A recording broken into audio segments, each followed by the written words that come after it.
Telangana rising vision 2047 survey అట ప్రారంభించిన రాష్ట్ర ప్రభుత్వం 25వ తేదీ వరకు కంటిన్యూ. రాష్ట్ర ప్రజలంతా పాల్గొనే అవకాశం. 2047 నాటికి రాష్ట్రం ఎలా ఉండాలని ప్రజలు కోరుకుంటున్నారో తెలియజేసేందుకు ఈ సర్వే అట. ఇదో డ్రామా ఇది. రాష్ట్రం ఎలా ఉండాలని కోరుకుంటున్నారు ఇప్పుడే చెప్తాం మేము. రాష్ట్రంలో విద్య అందరికి అందుబాటులో ఉండాలి, ప్రభుత్వ విద్య కావాలి, హాస్పిటళ్ళు ప్రభుత్వ వైద్యం కావాలి, ఉపాధి ఉద్యోగాలు కావాలి, ప్రైవేట్ ఉద్యోగాలు పెద్ద ఎత్తున పెంచాలి. ఈ కొత్తగా చెప్పేది ఏముందండి నాకు అర్థం కాదు.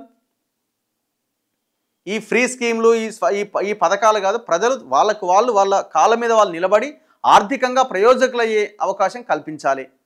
వ్యవసాయ రంగంలో అన్ని రకాల పంటలు గిట్టుబాటు ధర కల్పించాలి. ప్రత్యామ్నాయ పంటలను ప్రోత్సహించేలా సబ్సిడీలు ఇంకో రకంగా ప్రోత్సాహకాలు అందించాలి.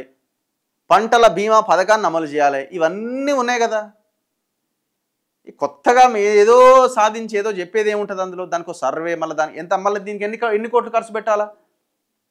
2047 నాటికట రాష్ట్రం ఎలా ఉండాలి అని ప్రజలు కోరుకుంటున్నారో తెలియజేసేందుకు ఈ సర్వేనట.